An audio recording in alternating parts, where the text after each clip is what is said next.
it's a place where you can give voice to small stories that are important to a statewide audience that they otherwise might not see because it comes out of some small paper, but eventually will be an issue in their town, right? Which is a big deal. And you can also break news, so something that some national outlet comes up with that's about Colorado, we can put it on complete and then other people see it that way if you're not reading. So for example, if you're not reading the Washington Examiner, which I don't know how many people do on a daily basis, but if the Examiner, who does Colorado content from time to time, does an important Colorado story, we can now present it to a Colorado audience. Why do we care about the local media? We care about the local media because it shapes narratives. Those narratives shape elections. Those elections shape policy, and it's just a vicious cycle. But the man who's going to solve all of that with only one website is Michael Kraus from Complete Colorado. Yeah, done, John. Done. Pleasure. By the way, your pleasure that I'm here. It is. For sure. And it's done. and it's done. Yeah, we fixed everything. Explain Complete Colorado. All right, Complete Colorado, for the uninitiated, Complete Colorado is, there's actually two aspects to Complete Colorado, and it's the Independence Institute's digital media arm. So theoretically, you're actually the top dog at Complete Colorado, which is really just an odd thought. No, I'm not even close. No. And people are actually surprised to learn that you don't know what we're working on at any given time. I'm not the editor. I'm not the publisher. We just write a check to you guys, and you guys do it. There you go. Yeah, actually, that's not a bad idea. Yeah. So Complete Colorado, the main page is essentially an aggregator, loosely based on the Drudge style aggregator from years and years and years ago. Although we've changed kind of the theme a little bit, and basically every day, twice a day, we update it. It's the important stories from all over the state. So it's more than like any one individual media outlet can provide. Right. It is stuff from the Western Slope, and it is stuff from the Eastern Plain, and Denver, and NoCo, and SoCo, and the High Country, and all those two-syllable and those two-syllable hipster places, and No-bo, low-bo, SoCo. But more importantly, it's also it's a place where you can give voice to small stories that are important to a statewide audience that they otherwise might not see because it comes out of some small paper, but eventually will be an issue in their town, right? Which is a big deal. And you can also break news, so something that some national outlet comes up with that's about Colorado, we can put it on complete and then other people see it that way if you're not reading. So for example, if you're not reading the Washington Examiner, which I don't know how many people do on a daily basis, but if the Examiner, who does Colorado content from time to time, does an important Colorado story, we can now present it to a Colorado audience. Well, you linked to a story just a few weeks back, and it was great. It was Michael Bennett. I think it was a Free Beacon story. Michael Bennett doing an ad. He's there fly fishing in the river. There he is in his waders, looking great, and the cameras are going. He bought a one-day fishing license. This is actually an important story, right? And I thought it was just delicious. It was delicious, and I believe that was the Free Beacon who talked about him buying a 24-hour fishing pass, right? And here's the funny thing about that, because that was actually reported on by some local media, but they did a pretty big spread at the Free Beacon. So that's a national publication. Right. So now we can put that in front of a Colorado audience, and it is important because, for example, Rick Enstrom, who's a big outdoorsman, former board member over at Colorado Parks and Rec, said, us outdoorsmen, we don't care much for phonies. Right? We really don't. And essentially what he was doing, he said, I'm going to pretend like I'm an outdoorsman.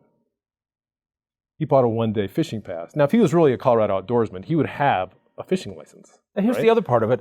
The man is a multi-millionaire. He's worth a lot more now than when he went into the Senate. Indeed, he is. Somehow happens. If you want to make a lot of money, an annual license. He can, because I just renewed my annual license, and it's like $14 or $15 for a day license, and like $45 or it's $30 more for the entire year. Buy the entire year. Here's why these little stories like that do matter, though, because it is the story behind the story. So the ad is, it's the kind of ad a politician wants airing. Right. It shows him and he's with this guy, not, unaffiliated voter, right? Saying, Bennett's my guy, right? Fly fishing, big Colorado deal. Yeah. But the story behind the story is, this guy's not a fly fisherman. This guy bought a one-day pass. And so he was essentially lying about being an outdoorsman. Guess who doesn't like that? outdoorsman. Right. So and they're making that point.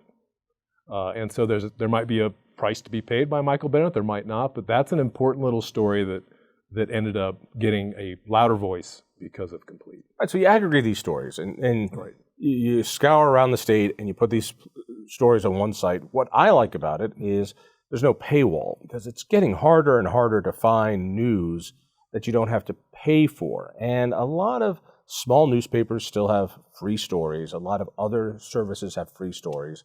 But sometimes you want to know what's going on in the state, but I don't want to give the Denver Post my money. Yeah, absolutely. The paywall thing has become it gets harder and harder to do this aggregation as more and more media outlets move towards some kind of paywall, some kind of pay system. So there's actually lots of daily newspapers we just can't link to anymore because of this unpredictability of their paywall. So I could link to something in the morning and 2 hours later it's behind the paywall. Maybe there's like an algorithm that says, oh, people are reading this.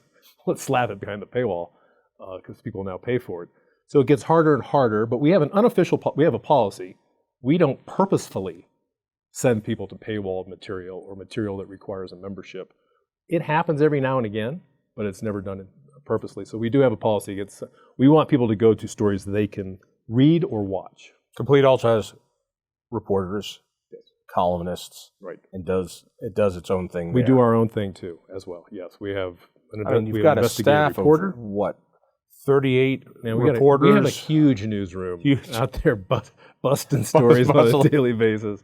We've gone from, we went from one full-time investigative reporter to two, back down to one. And she does amazing work, Sherry Pife. And she is a great investigative reporter. We have a couple of paid columnists. I also scour, I also publish stuff I'm not afraid to publish stuff that has appeared elsewhere because you can bring it to a new audience via Complete. And then we also use stringers from now and again. We use people that we pay to go out and do stories on specific issues. You appear in Complete Colorado. I'm definitely the circulation driver there. I wish you were the circulation driver, but it's already appeared 3 other places by the time it gets to Complete. So, yes, we do our own thing. We have for a long time, and so we don't just aggregate stories from other media. We also generate the news and generate our own content. Yes, for sure. It's one piece of a larger mosaic of local media. Now, growing up here, and even up to almost a decade ago, Colorado had this ferocious newspaper war.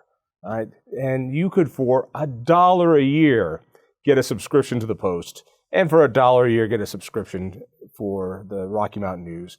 And a guy in my position, this was terrific because you got 2 different sides, you had 2 different editorial pages with robust editorials daily. You had different points of view. And if I wanted to try to get a news story in, I go, hey, I can give this to you, and you won't give it to the Post? All right, well, then we'll run it, or the other way around. And there was this rivalry. Yep. Even when they had a joint operating agreement, and they were in the same building but on different floors, there was still this, we are not going to get scooped by our competitor. It was robust. It was, for those of us who were around when there was a Rocky Mountain News. So people remember newspapers. It was a robust newspaper environment. It was incredible. Remember, you had guys at the stop signs, just like in the old... Trying to shove the Rocky Mountain News in your face.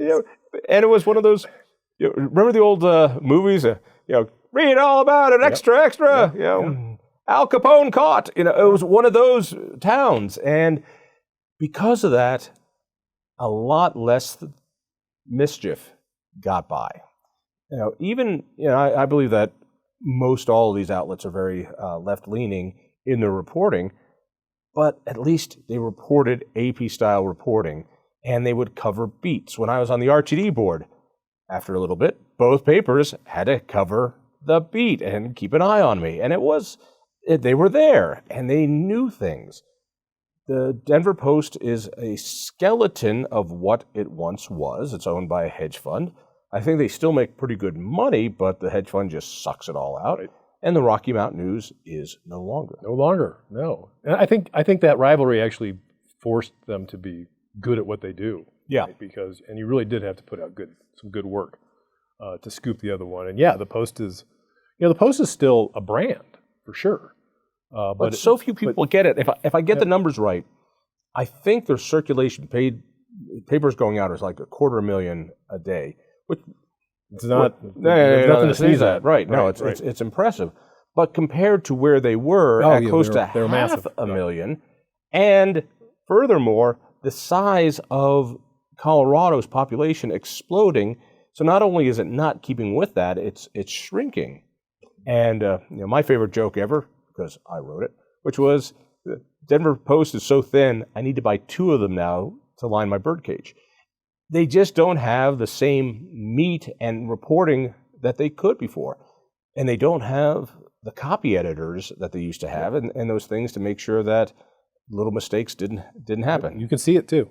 I think you can see it reflected for the most part. They still do, they still put out journalism, but I think you can simply see the result of that. But you know what? In many ways, I mean, trying to be a print daily newspaper, I mean, it's just the times have changed, right? But I think this has created a lot of opportunities for other media, right? So, for example, we now have the Denver Gazette up and running, which is a digital only, right? It's fascinating. And full disclosure, I write a column for the Gazette. They are part of the Gazette family or Clarity group. So the Colorado Springs Gazette, which now just goes by Gazette, I think. Gazette. And then the Denver Gazette is online. The Springs is still in a paper. What's so fascinating, people might not get it, that Springs paper is printed up in Denver Post's shop. Oh. So the Denver Post has, after the joint operating agreement, they invested in this state-of-the-art printing press. So newspapers from around the state, around the region, are printed there. And there was a big fight, if I'm remembering this right. So like the Boulder Daily Camera, Longmont Times-Call, they're all printed in the same shop. So they're just printing and sending out. It makes sense. You have one big super printer. Right.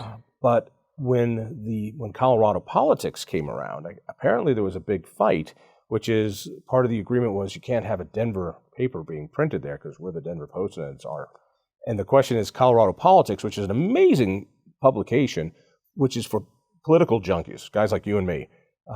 And somehow they fought it, and that gets printed there once a week. Right.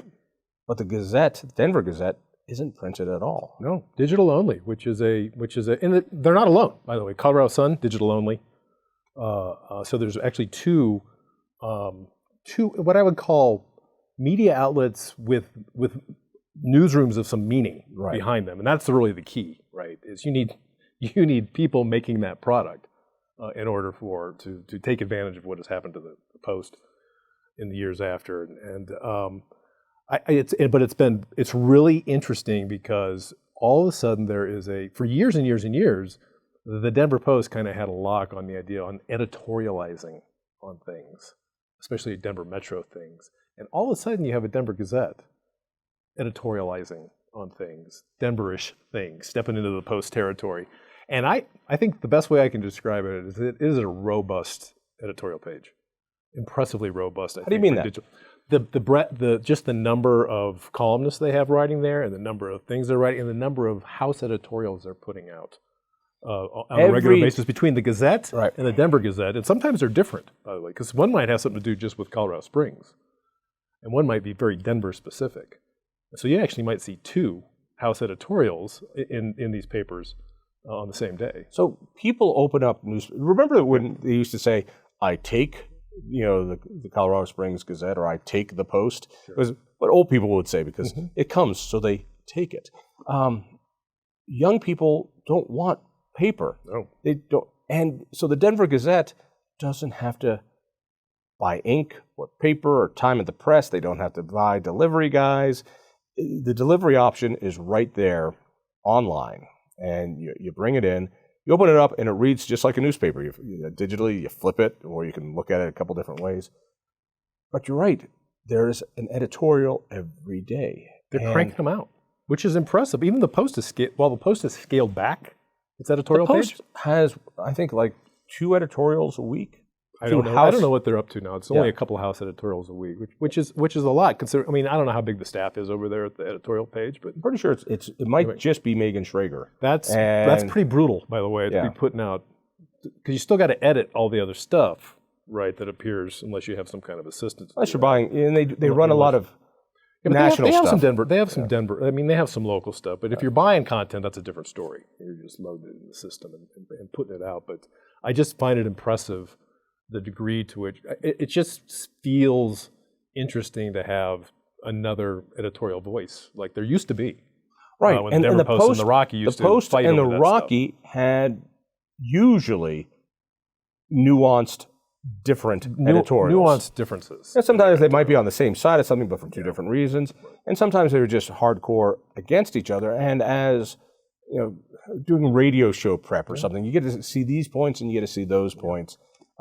Politicians go nuts for house editorials. They love editorials. They still love endorsements, man. Even though nobody reads the papers, they still love house editorials. And so if they're admonished in a house editorial, they feel it's a big deal. And if they're complimented, they feel really great. Funny story. Even though it just doesn't have the same power that it did a decade ago. Funny story, just an aside, the first time I tried to get something published here in Denver via the Independence Institute, I was actually rejected by both editorial page editors at the Rocky and the Denver Post.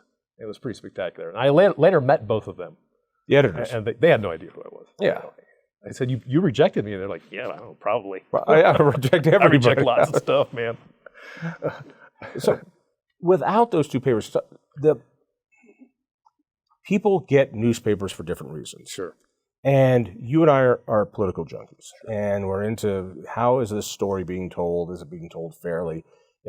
Why did they choose that story instead of this story? So the political stories, the policy stories, those are important to us.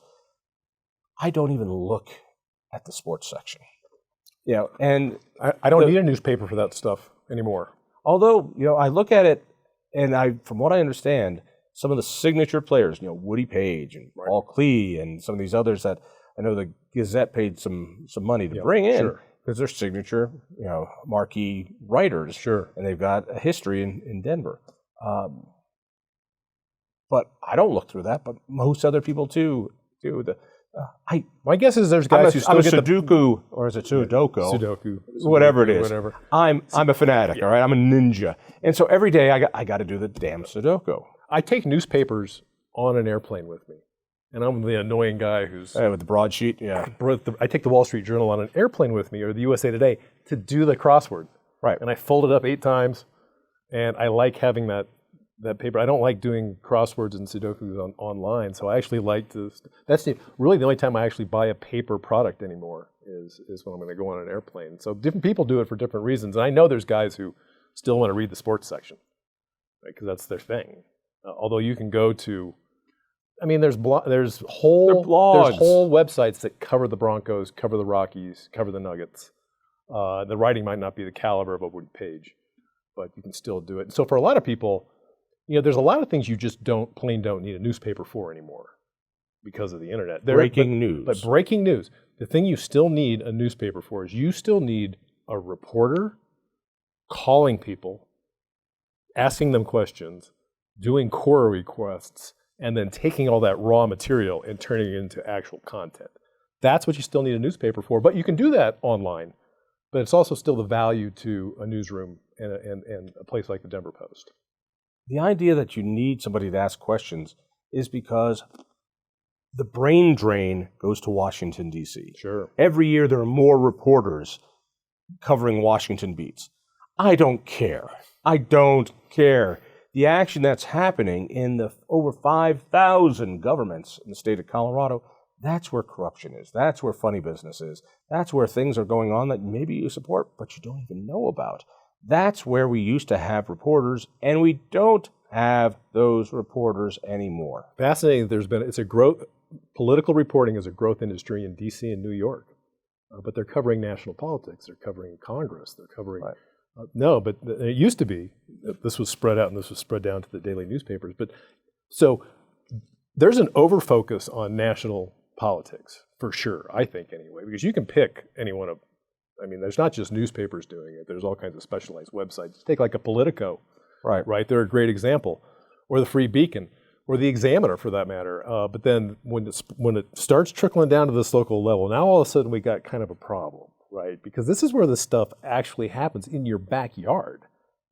So you can know everything. You can know everything that's going on in D.C., even though you live here in Denver, and you don't know what's going on in Denver. And when those national outlets try to spotlight Colorado, they get it wrong. They do get it wrong. I mean, I think about the Wall Street Journal saying, "Wow, what a pro-business governor we have." Reason Magazine's putting a headline out, "Polis wants to leave you alone." It's like, what? Nobody in Colorado would write those because we see it up close. No, those national news stories about Polis would not get written locally. They just wouldn't. They can't. They can't. They couldn't do it with a straight face. They'd be mocked and ridiculed.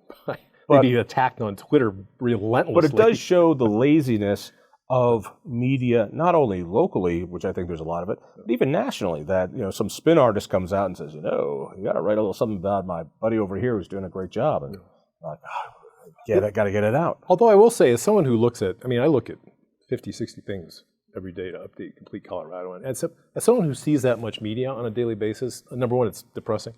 Why? Well, because I see things every day that make me just roll my eyes. And then you talk about the lefty bias in newsrooms. And sometimes I just see things, I see them get stuff wrong, and I'm shocked at how often things are just, and it's not being done purposefully, they just get it wrong because they don't know.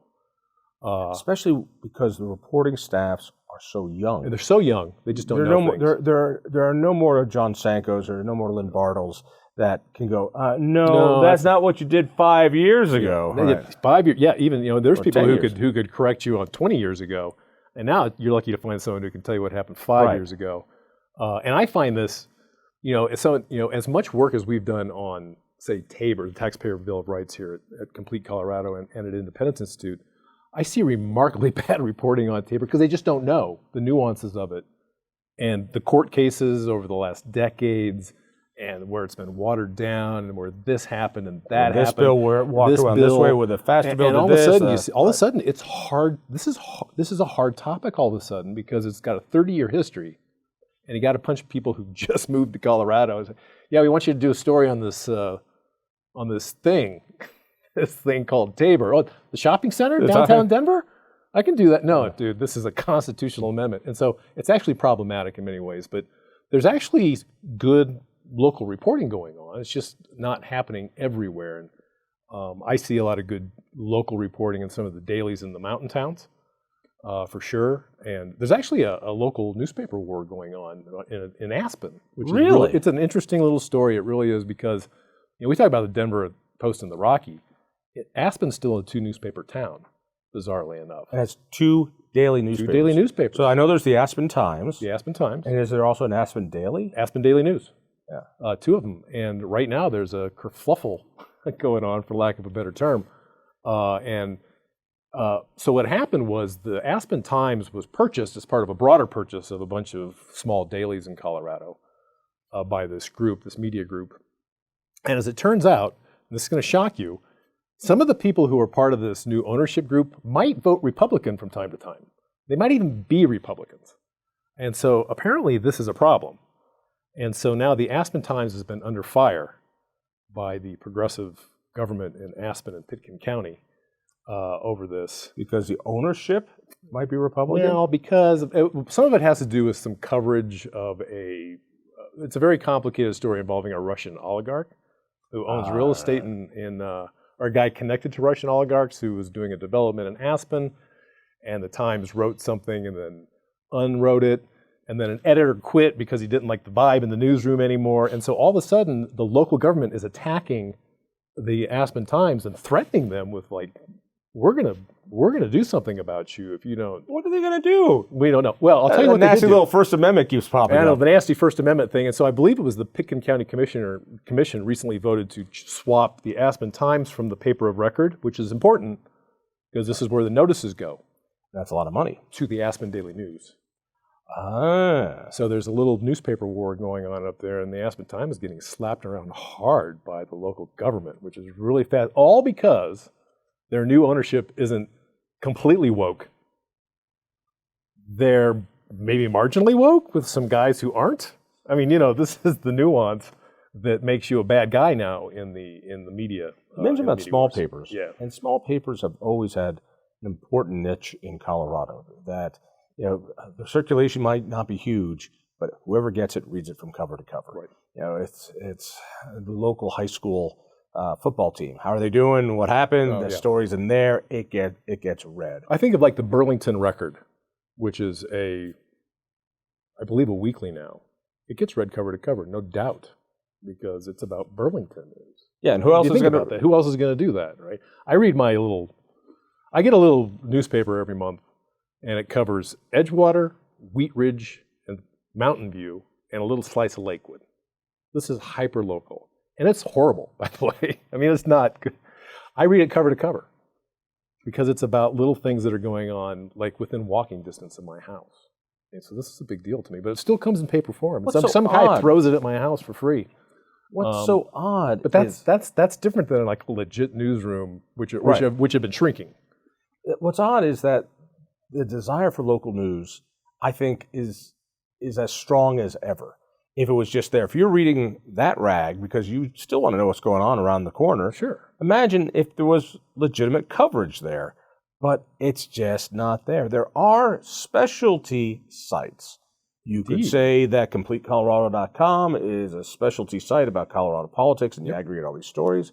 You've got Chalkbeat, which is funded by also C3 money, so charitable money, but it does things on education and from their slant. Very narrowly focused on education. Kaiser Health News. Kaiser Health News. And then you've got the Aspen Journalism, which covers water. Then you've got the ones which are activism masquerading as a reporter. So you have a C3 or a foundation giving money to give a media operation more reporters in this particular area. Yeah. So Kaiser will do a story and it goes on Colorado Public Radio, or Collabs does a story and it goes someplace else. And it's activism reporting. It's activism reporter. And competition is no longer this is no longer about competition like it was back in the day. It's about collaboration. So this is about content sharing and, lefty media outlet putting content from other lefty media outlets on their lefty outlet, so it's all just like this echo chamber. But back to your point is well taken, that at Complete Colorado, we have found that when we do hyper-local coverage, we get really big results out of that. I mean, we get a lot. I mean, that's the best stuff we do. When we write about statewide issues, it's one thing, but when we focus in on like a municipality, it's pretty interesting. I think what it is that people like to see, like, oh, it's about my town. I'm going to read this. And they do read it. And so the readership itself is not as big as, say, a statewide story, but the penetration is more significant than a statewide story. And what I mean is that a larger proportion of someone who lives in, say, Fort Collins will read a Complete Colorado story about Fort Collins, and then a proportion of the state will read a statewide story. Go ahead 5 years. Put on your magic glasses. There are a lot of people who said the Denver Post wouldn't be, that it only had a couple of years left, because every few years they shed more blood. There's a bloodletting, they call it, and more people get squeezed out so that the hedge fund can get more money. So it makes the whole, and they own lots of these papers, and they want to sell the whole thing. Right, makes it all look better on paper. Makes it more difficult for a guy like a guy bought the Washington Post and turned it around, turned it into something. Makes it harder for a guy to do that if they want to sell everything. Right. You look at, instead of separating out the Post from all these other smaller papers. So Bezos owns the Washington Post. Jeff Bezos owns the Washington Post. He can do that. He bought that one up. The Denver Post, they will not sell just the Denver Post because they want to sell all the crap that's attached to it, all the other newspapers that are also losing money or might be losing more money. I don't know if it's still the case, but they were sucking the Post dry to subsidize other proproperties for a while. Because the Post is still a profitable operation. My understanding is it makes money. Right, sure. So local newspapers can make money. A hedge fund wouldn't own it if it wasn't making money. Right? They'd jettison that thing if it didn't make them money. These are capitalists, right? So they'll cut it down to size, trim it down, right, and then try to sell it. Right. And also, if you want to buy, even if they would let you buy the Denver Post, you're not just buying the Denver Post. You're buying a pension liability that could be tens and tens and tens of millions of dollars of all the reporters who are have to get their pensions, and that's on the books, and you've got to pay for it. So let me see if I got this right. Buy the Denver Post, buy all the pension liabilities, buy a huge printing press for a world where nobody's going to be using printing presses in the future. As younger generations get older, they're not going to use that. No. I think if somebody could come along and just buy the Post, you could do something with it because it's a brand name. Yep. It's an old brand name, and it carries weight, right? Because it's still the Denver Post. I mean, if you think about it, and I don't know if they're the biggest news footprint in the state anymore necessarily. It might actually be 9 News or Colorado Public Radio. Might actually have a bigger actual audience. But if you could just buy the Post, you could take it and you could do like what, even if you disapprove of what Bezos did with the Washington Post, and a lot of people do, a lot of people hate billionaires until they own a paper that puts out progressive content, and then all of a sudden they're okay guys. If you could buy the Post, I think you could do really interesting things with it if you had the money. But if you can't buy it without picking up all this junk that's around it, I think the future becomes digital, and more, I think it becomes nonprofit, specialty news driven, like what we're seeing evolve. The difference is, I believe the left is so much better at funding leftist-leaning news organizations. I was going to say that I think that the problem is that the left has a better model for this. That the right conservative media doesn't quite seem to understand how to go about building out the important part of this, which is no matter what else happens, you still need people, and you still need to pay them a salary to go gather information and create a product to put out the door. And without that, then you're a blog, or you're just doing commentary on other people's work. You know what I mean? Right. And so you really need to actually be able to create the product. And creating the product is how you create the narrative. I also believe people want a record. That if it says the Broncos won the game last night, you can look back and go, who won the game? I don't know. The Broncos won that game. And it's not fake. Right.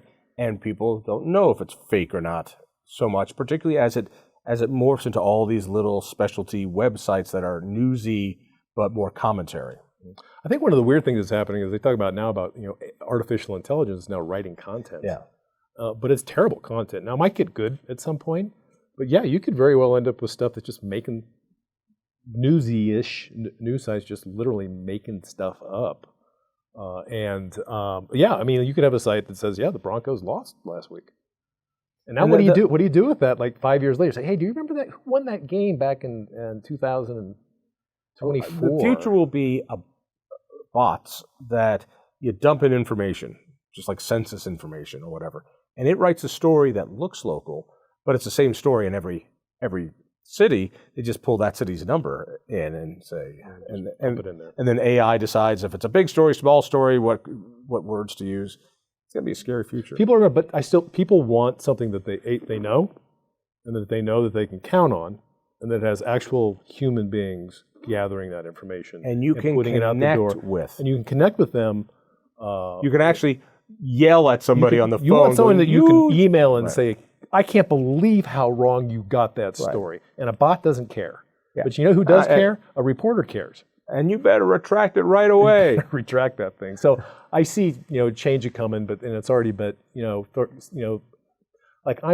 don't know how big their newsroom is, but believe the Colorado Sun, which is in year 4, 5, is it 5 years now up and running on some kind of whatever this public service corporation model is. They have a hefty newsroom, and I have no idea how they're feeding all those mouths. It's a mystery to me because we know how difficult it is to feed mouths. It's hard for us. They want to keep eating. Yeah, they want to keep eating, and they always want more food. And it's hard enough to feed like a couple of mouths that complete Colorado on a regular basis and keep it sustained. I just don't know how they're doing it, and so I don't. So imagine when the Denver Post had 250 people in the newsroom. Well, they were covering every. I mean.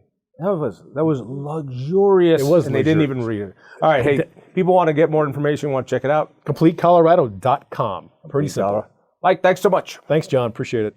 If you enjoyed that conversation, by all means, click one of these other great programs. We have the best conversations with the most fascinating Coloradans. And subscribe to our channel. Just click down below and hit that little bell button too. You don't want to miss a single show.